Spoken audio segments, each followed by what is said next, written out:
When we learned that Jaren Jackson Jr. wasn't going to make him all NBA, people said, oh, the Grizzlies get to save some money, create more flexibility, all of these good things, right? What if I told you that might be wrong and the Grizzlies' championship chances may have taken a hit since Jaren didn't make all NBA? Let's talk about it. Coming up here on Locked On Grizzlies.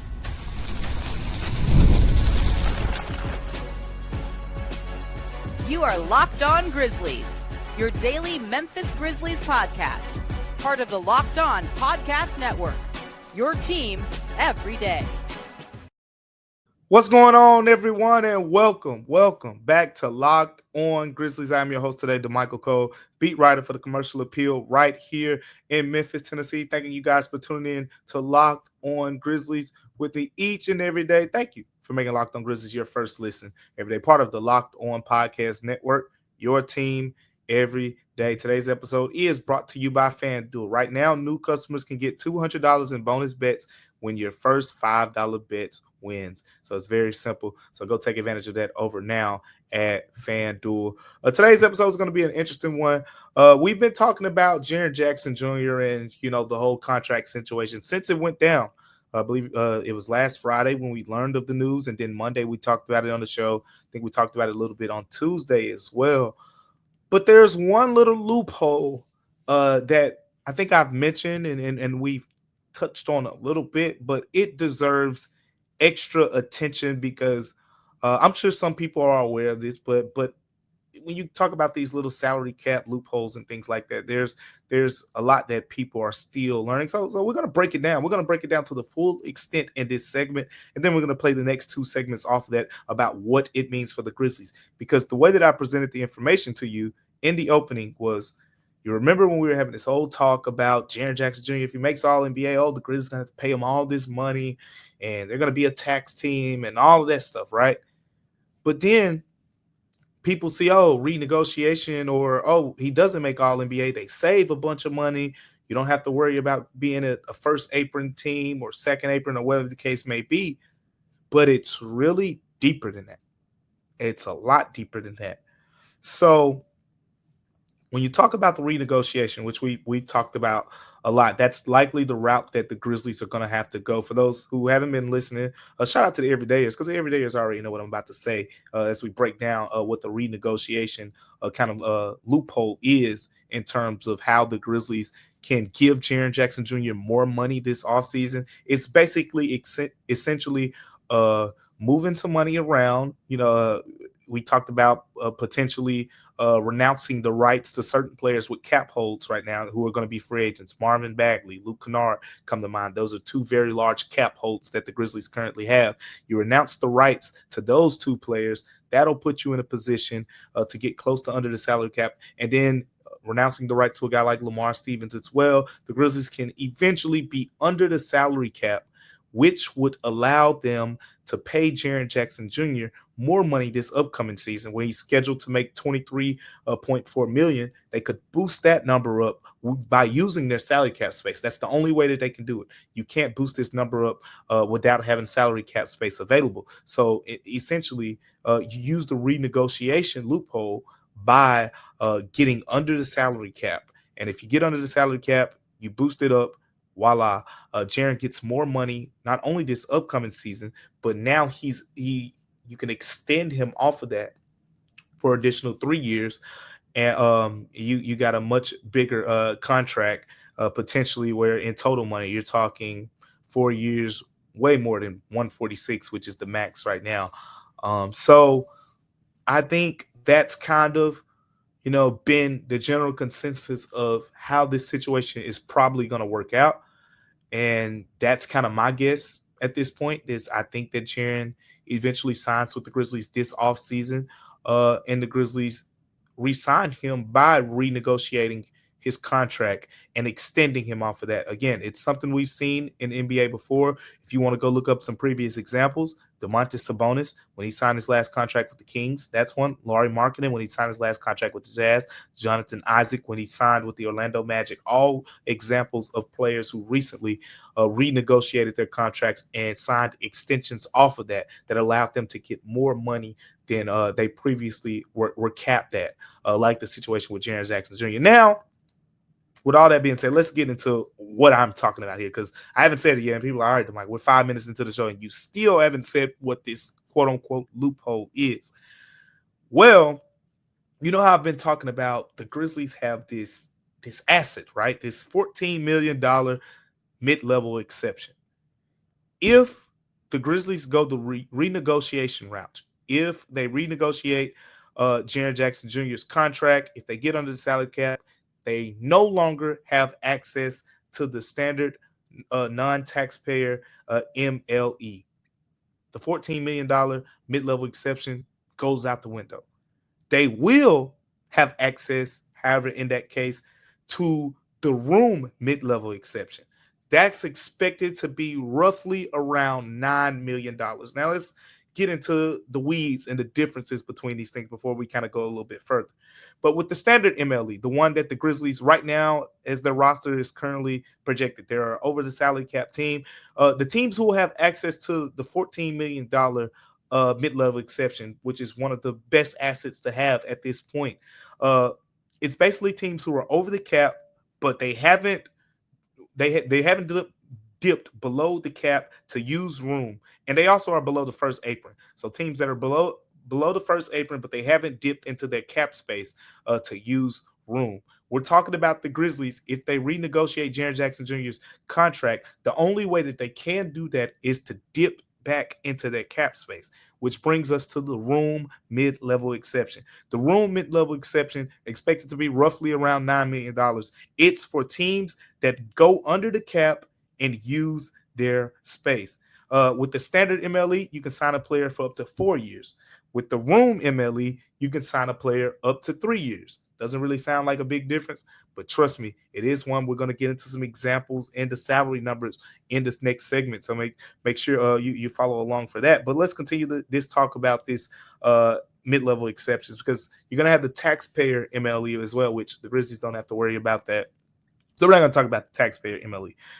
But you're in a situation now where you're weighing two different sides. And let me know what you guys think too. I would love to see your feedback into the comments, where you say, maybe we shouldn't renegotiate Jaren Jackson Jr.'s contract if it means we can still have access to the $14 million mid-level exception and we're going to use it. Or you're saying, I'm fine with it. $14 million to $9 million isn't that big of a difference. We still can go get some good players. I know there are some people that are going to still feel that way.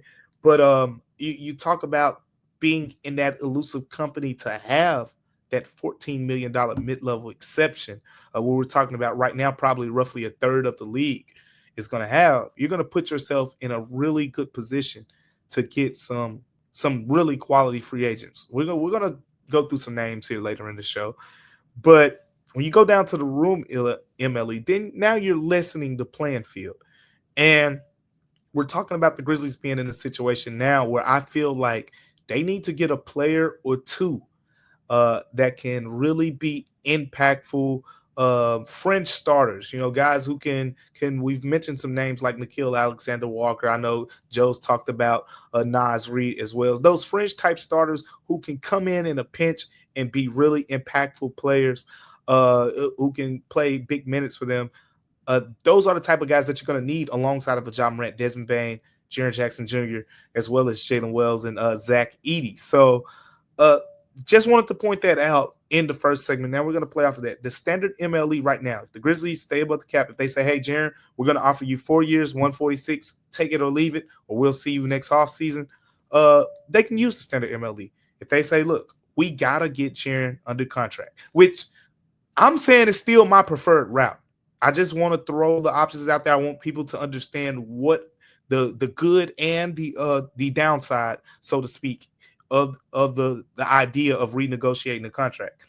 Sure, I'm all for locking Jaren up long term, but when you lock him up in this case, you take yourself from having the $14 million MLE to $9 million, which is going to take some free agents.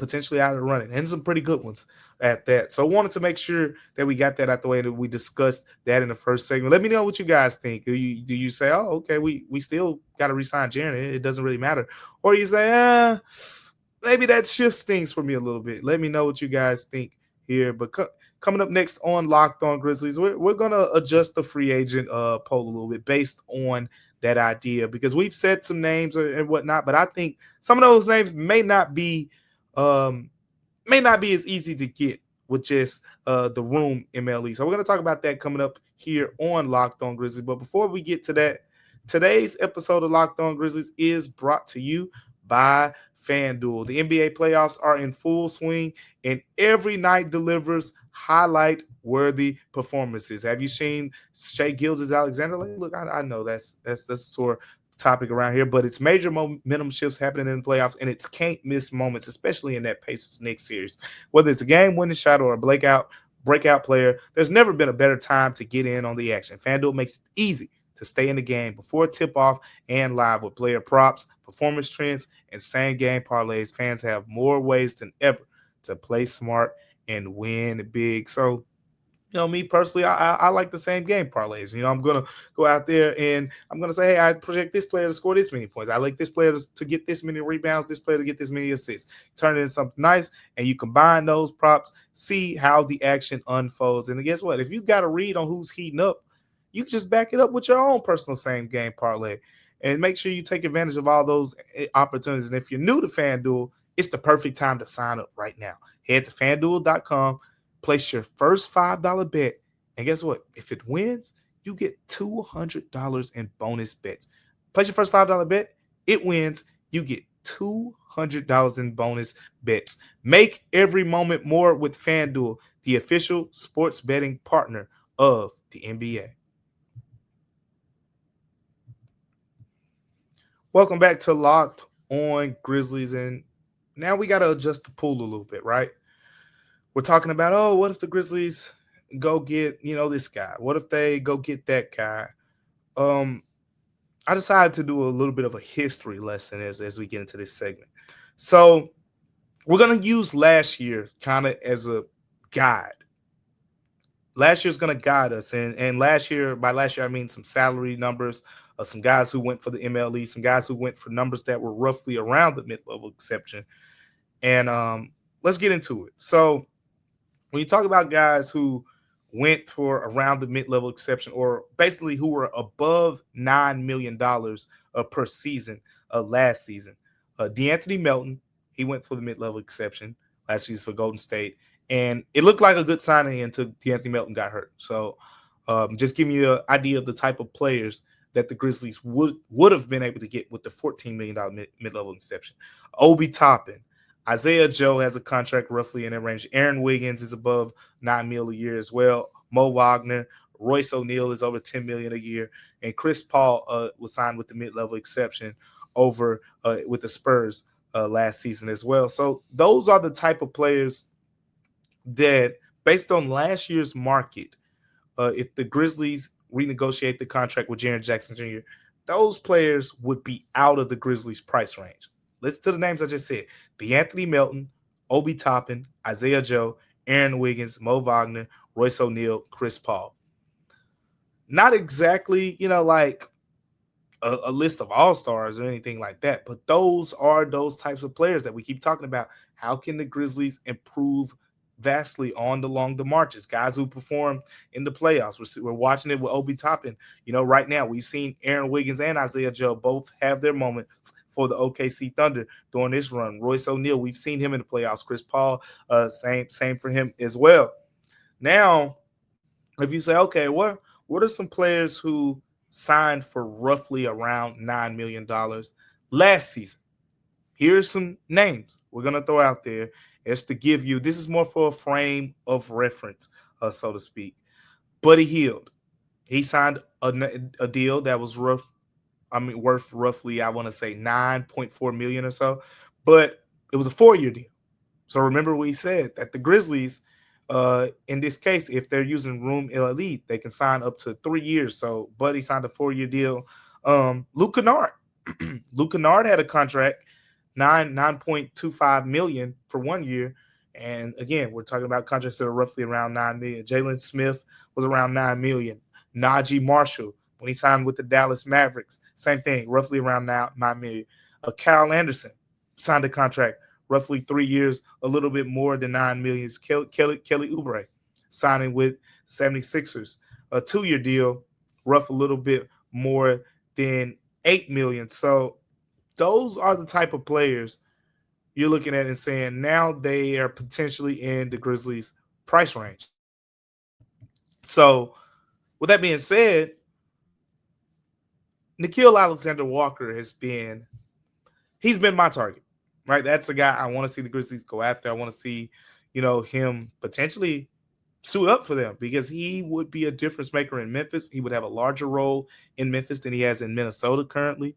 And you could play him alongside of Desmond Bane and John Morant in closing lineups, or you could, when they have an injury and they don't have access to either Desmond Bane or Ja or Jalen Wells, you could plug him into the lineup at any of those spots, and he will pretty much, hold it down. So he's been a guy that I really, really like for the Grizzlies to go after. But we're talking about now the Grizzlies not having the $14 million mid-level exception, which I think still he might get more than that, but that number puts you at least in the conversation.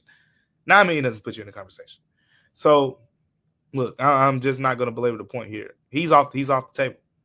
If you renegotiate the contract with Jaren Jackson Jr., which I want to keep reiterating this, that's what I think the Grizzlies should do. So if it comes down to, if you can not sign Jaren and get Nickeil Alexander-Walker, or sign Jaren and not have the chance to get Nickeil Alexander-Walker, you sign Jaren long term. That's what I'm on board with. But with that being said, I think Nickeil will be off the table. Joe Mullinax has mentioned Naz Reid. Off the table. He would not be an option. Let's go a step further. What about some other guys who signed some bargain deals who potentially are out there? What about a guy that like Dorian Finney-Smith? This is a guy we saw the Grizzlies have interest in, right? They attempted to trade for him sometime in January. There was interest there from the Grizzlies. So he has a player option. Player option is going to be around $15.4 million this year. It would make sense for him to decline that player option to get more long-term security over the next 3 to 4 years. And some players we see decline a contract where it has 1 year left and more money for 3 to 4 years and maybe a little bit less money. Well, guess what? The mid-level exception is going to be a little bit more than $14 million. That'll put Dorian Finney-Smith in a position to sign a contract, maybe 3 years, a little bit, $44 million. He could do that with the mid-level exception. But again, that probably takes the Grizzlies off the table because the Grizzlies would say, hey, we got 3 years, roughly 27, 28 million for you. That's the best we could do. And we're talking about a guy who has a $15.4 million player option. So that wouldn't be smart to me if that was the route that he chose. Then I'll throw one more out there. And these are all players that I think would be nice for the Grizzlies, at least. Malik Beasley signed a 1 year, $6 million deal with the Detroit Pistons and had a very resurgent year. I had him, as my sixth man of the year award winner on my ballot. And a lot of people I know had Peyton Pritchard, which that's cool. Like, he deserves it too, whatever. But he, as in Malik Beasley, had a strong year for the Pistons and helping that team, get to the level that it did. And he's going to get paid more. Again, we're talking about a guy who made $6 million per this past season. So I think now he's kind of another guy who probably would have been a decent fit for the Grizzlies, but has now priced himself out of the opportunity of playing in Memphis. So there you have it. I went through the list of names of players. You talked about guys who last season were worth a little bit more than the room MLE. Some guys who kind of went for it last season. Some guys who had salary that was around $9 million. And then lastly, just the idea that, some players are going to be off the table. So Nikhil Alexander Walker, like we can keep talking about him. We can talk about the idea, as me and Joe like to do. We like to dream. We dream on Locked On Grill. We can dream about it, but at the end of the day, I know this ain't what everybody want to hear, but reality is it's more likely that that's not going to happen unless he takes some type of discount for a playing opportunity to play more minutes or whatever the case may be. Not happening. But there are some other free agent targets out there that make sense. We're going to get into that in our next segment. So make sure you stay tuned for that coming up here on Locked On Grizzlies. There's still some other good free agents out there that the Grizzlies could get. It's not the end of the world. And I went through that list of guys who we talked about made roughly around 9 million or a little bit below it last season. And I'm trying to think, okay, what are some comparable players who'll be free agents this season? And I'm going to start on the higher end. And when I say higher end, is a couple guys that might end up getting more, but we could see. And then the other guys, which I'm going to mention 4 players here, a couple guys who I think would be right roughly in that range. So hopefully my co-host Joe Mullinax is watching. Would love to know his thoughts on some of these as well. But let me know you guys' thoughts as well after we go through these lists of names. And the number one name that I want to throw out there is Dennis Schroeder. That's a name that's very common to Grizzlies fans, especially this season when we saw him play so much. He played with the Brooklyn Nets in those games against the Grizzlies. And then he was traded that first time. And then he was traded the last time. And then he ended up in Detroit. So the first time he was traded to Golden State. So the Grizzlies saw Dennis Schroeder with the Brooklyn Nets, I think 3 or 4 times. Saw him with Golden State. Then they saw him again playing with the Detroit Pistons. So saw a lot of Dennis Schroeder this past year. But the thing about Dennis Schroeder is he's really good. He's proven to be energetic point guard coming off the bench with the ability to score, with the ability to be a pestering defender. He can really get under the skin of guys. We saw him guard Luke Kennard in that playoff series when Dennis Schroeder was on the Lakers, and Luke Kennard couldn't really get that many shots off because Dennis Schroeder wasn't giving him much space. But he is a guy who I think ends up getting more than $9 million a year. I think he gets that, but he is someone that could roughly be in that 3-year, $27 million range. It's very plausible. It would make sense for him to fall in that number. The other guy that I want to throw out there, and this is probably I would love to see the Grizzlies get, because he doesn't have that big personality where he's like, I'm only playing in the big cities and all that. Malcolm Brogden. Now I know what some of you are saying. I can hear you in where I'm recording. I can hear you. I can hear you saying, "Oh, the injuries. We got this team dealing with all these injuries, DeMichael. You want to add another guy with a long list of injuries in his career?" Well, look, that boy good. Malcolm Brogdon can hoop, and the thing is, the reason that he's on this, the reason that his name is even in this conversation as an idea at roughly $9 million per season for the Room MLE is because of the injuries. If he played healthy 60, 75 games, we wouldn't even be having this conversation. We'd be possibly talking about a $20, $25 million per year player. That's what this guy could be. That's what Malcolm Brogdon has been. This is a guy who was 50, 40, 90 in his career before. This is a guy who was one of the top 6 men in the NBA when he played with the Boston Celtics. And then he was traded to the Pacers and whatnot recently. Most recently was with the Washington Wizards. Malcolm Brogdon can play on the ball. He can play off the ball.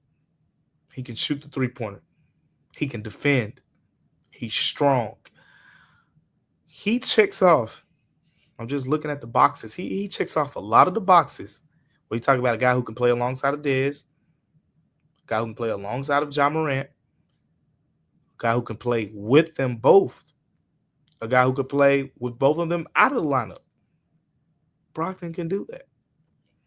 So he's that guy where the medicals, and we'll see how that works out. NBA teams will have access to that stuff, and we'll see what that means for his market. But talent wise, this is a player that we shouldn't even be talking about at this price from a talent standpoint. But at the end of the day, I mean, if you know the market and you know what we've seen, in recent years with the injuries and whatnot, that's where Malcolm Brogdon is potentially going to end up. But he still can hoop. I mean, I know some people are like, does he still got it? I mean, 24 games with the Wizards. He averaged over 12 and a half points per game. Shot poorly from three-point range in those 24 games. He shot 28.6% from three-point range. But guess what? If you go to last season with Portland, 41% from three-point range. If you go to the season before that with Boston, where he won Sixth Man of the Year, by the way, 44.4% from three-point range. So we're talking about a guy 2 years ago won Sixth Man of the Year. But he played 67 games that season. And if you take that season away, the last time that he played as many games as 67, his rookie season back in 2016, 2017, when he played 75 games. So we're talking about a guy who's only eclipsed 60 games 3 times in his career. Last 2 seasons combined, he's played a total of 63 games. The injuries, the concerns there are very real when it comes to Malcolm Brogdon. But again, that's why he's here. That's why we can have this conversation. So, look, you're betting on the talent and you're betting on the idea that, hey, we can get him for 60. We can get him for 65 games. We can get him for a playoff run. If that's the case, that's the guy I want. That's the guy that you need on this team at that price. A couple other names to throw out there. I'm going to throw Gary Payton Jr. out there. Gary Payton II. Let's throw GP out there. Now, you look at the Warriors situation, all right? There's a realistic chance that he's not back with them. The guy he's a dog, as Zach Kleiman said. They want more dogs, right? He can defend his butt off. He's a playmaking defender, but he's also very good at the point of attack. Yeah, the teams leave him open. There's not a lot to his offensive game, but he is someone who could come here off the bench and make a tremendous defensive impact. And he's going to get paid probably roughly around that number. So I could see that being his market as well. Then the last name I want to throw out there is another guy who's in his 30s. So we done threw a couple guys out here that are in their 30s, and that's Chris Boucher of the Toronto Raptors. He's had a little bit of a different career. Boucher's now, I believe, 32 years of age. He's coming off a season in Toronto where he averaged 10 points a game, roughly around 4.5 rebounds, and he did that in only 17 minutes. So that's the thing about Chris Boucher. He's never been a high minutes guy. You're talking about a guy who's only played more than 20 minutes per game 2 times in his NBA career. But if you look at those 2 seasons, one of those seasons he averaged 24 minutes. It's a while ago, back in 2020, 2021. But he averaged over 13 points a game, 6 rebounds, and he also shot the ball at 38% clip from three-point range. He's a career 34% from three-point range shooter. Chris Boucher, there's the defensive versatility that he gives you. You're talking about a guy who's 6'9". He can play multiple positions. He can play at power forward. He plays center. You can even throw Chris Boucher at small forward, like the Grizzlies used to do with Santi Aldama in stretches. But all those guys make a lot of sense. I think those are the type of players. We went through the list of players last season that went for roughly around $9 million. So wanted to kind of get a realistic perspective out there for Grizzlies fans in this episode. But on the next episode of Locked On Grizzlies, you'll be with my co-host Joe Mullinax as he talks all things Memphis Grizzlies. But until then, thank you for making Locked On Grizzlies your first listen today. For your second listen, check out the Locked On NBA Big Board Show. NBA draft expert Rafael Barlow, friend of the show, reacts to every workout, interview, and rumor leading up to the NBA draft. Find Locked On NBA Big Board on YouTube or wherever you listen to podcasts. Thank you guys for tuning in to Locked On Grizzlies with me today. Remember to like, comment, rate, review, and subscribe to all things Locked On Grizzlies. But until next time, I'm Damichael Cole, and we'll see you on Locked On Grizzlies.